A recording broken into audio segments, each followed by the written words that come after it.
Hello everyone, welcome back. ಇದು actually morning run ಅಂತಲೇ ಅಂದ್ಕೋಬೋದು. So morning ಇವತ್ತು ನಾನು ಬ್ರೇಕ್ಫಾಸ್ಟಿಗೆ ಪನ್ನೀರ್ ಮಸಾಲ ಮಾಡ್ತಾಯಿದ್ದೀನಿ. ಸೊ ಅದಕ್ಕೆ ಇಲ್ಲಿ ಬ್ಯಾಡಿಗೆ ಮೆಣಸು, ದೆನ್ ಕೊತ್ತಂಬರಿ, ಜೀರಿಗೆ, ಮೆಂತೆ ಒಂದು ಸ್ವಲ್ಪ ಫ್ರೈ ಮಾಡಿ ಹಾಕಿರೋದು, ದೆನ್ ಅರಿಶಿನ, ಆನಿಯನ್ನು, ದೆನ್ ಸ್ವಲ್ಪ ಹುಣಸೆ ಹಣ್ಣು ಇದನ್ನೆಲ್ಲ ಗ್ರೈಂಡ್ ಮಾಡ್ಕೊಂಡಿದ್ದೀನಿ. ನೆಕ್ಸ್ಟ್ ಒಗ್ಗರಣೆಗೆ ಬೇಕಾಗಿರೋ ಆನಿಯನ್ನ ಇವಾಗ ಕಟ್ ಮಾಡ್ತಾಯಿದ್ದೀನಿ. ಆಲ್ಮೋಸ್ಟ್ 2 ಆನಿಯನ್ ಕಟ್ ಮಾಡ್ಕೊಂಡಿದ್ದೀನಿ ನಾನು. ನೆಕ್ಸ್ಟ್ ಇಲ್ಲಿ ಪನ್ನೀರ್ ಕಟ್ ಮಾಡ್ಕೊತಾ ಇದ್ದೀನಿ. ಆ್ಯಕ್ಚುಲಿ ಒಂದು ಸ್ವಲ್ಪ ಮೀಡಿಯಮ್ ಸೈಜಷ್ಟು ನಾನು ಎತ್ತಿಟ್ಕೊಂಡೆ, ಯಾಕಂದರೆ ಪರಾಟ ಮಾಡೋಣ ಅಂತ, ಅಂದರೆ ಸ್ಟಫ್ಡ್ ಪರಾಟ ಮಾಡೋಣ ಅಂತ. ನೆಕ್ಸ್ಟು ಮಿಕ್ಕಿರೋ ಪನ್ನೀರನ್ನ ಈ ಥರ ಚಿಕ್ಕ ಚಿಕ್ಕದಾಗಿ ಕಟ್ ಮಾಡ್ಕೊತಾ ಇದ್ದೀನಿ. ನನಗೆ ಒಂದು ಸ್ವಲ್ಪ ಮಸಾಲೆಯಲ್ಲಿ ಒಂದು ಸ್ವಲ್ಪ ಪನ್ನೀರ್ ಚಿಕ್ಕ ಚಿಕ್ಕದಾಗಿದ್ದರೆ ಇಷ್ಟ ಆಗುತ್ತೆ. ಸೊ ಹಾಗಾಗಿ ಚಿಕ್ಕ ಚಿಕ್ಕದಾಗಿ ಕಟ್ ಮಾಡ್ಕೊಂಡಿದ್ದೀನಿ.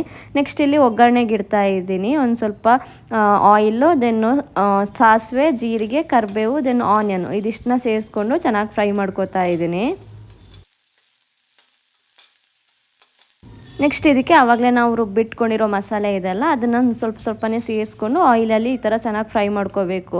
ಒಂದು ಸ್ವಲ್ಪ ತಲೆ ಹಿಡಿಯೋದಂಗೆ ನೋಡ್ಕೋಬೇಕು. ದೆನ್ ಮಸಾಲ ಫ್ರೈ ಮಾಡ್ಕೋಬೇಕಾದ್ರೆ ಒಂದು 1/4 ಗ್ಲಾಸಷ್ಟು ನೀರು ಆ್ಯಡ್ ಮಾಡ್ಕೋಬಹುದು. ಜಾಸ್ತಿ ಆ್ಯಡ್ ಮಾಡಬಾರ್ದು, ಒಂದು 1/4 ಗ್ಲಾಸ್ ಅಷ್ಟೇ ಆ್ಯಡ್ ಮಾಡಿಕೊಂಡು ಅದಕ್ಕೆ ಸಾಲ್ಟ್ ಸೇರಿಸ್ಕೊಂಡು ಚೆನ್ನಾಗಿ ಕುದಿ ಬರೋ ತನಕ ಇದನ್ನು ಫ್ರೈ ಮಾಡ್ತಾ ಇರಬೇಕು.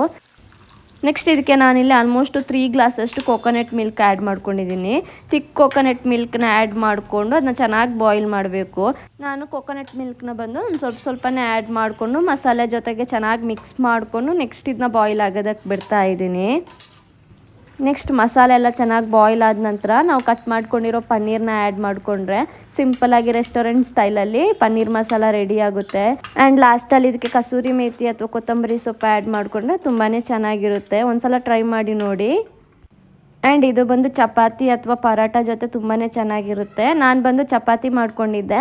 ಆ್ಯಂಡ್ ಮಕ್ಕಳಿಗೆ ಬಂದು ನಾನು ಪನ್ನೀರ್ ಸ್ಟಫ್ಡ್ ಪರಾಟ ಮಾಡಿದ್ದೆ. ಅದು ತುಂಬಾ ಚೆನ್ನಾಗಿರುತ್ತೆ. ಆ್ಯಂಡ್ ಮಕ್ಕಳಿಗೆ ಬಾಕ್ಸಿಗೆ ಹಾಕೋದಕ್ಕೆ ಅಥವಾ ಅವರು ಹಾಗೇ ತುಂಬ ಇಷ್ಟಪಟ್ಟು ತಿಂತಾರೆ. ಅದರ ರೆಸಿಪಿನ ಆಲ್ರೆಡಿ ನಾನು ಲಾಂಗ್ ವೀಡಿಯೋದಲ್ಲಿ ಅಪ್ಲೋಡ್ ಮಾಡಿದ್ದೀನಿ, ಬೇಕಂದರೆ ಹೋಗಿ ಚೆಕ್ ಮಾಡಿ. ಆ್ಯಂಡ್ ಪ್ಲೀಸ್ ಚಾನಲ್ನ ಸಬ್ಸ್ಕ್ರೈಬ್ ಮಾಡೋದನ್ನ ಮರಿಬೇಡಿ ಅಂತ ಹೇಳ್ತಾ ನೆಕ್ಸ್ಟ್ ವೀಡಿಯೋದಲ್ಲಿ ಸಿಗ್ತೀನಿ. ಬಾಯ್.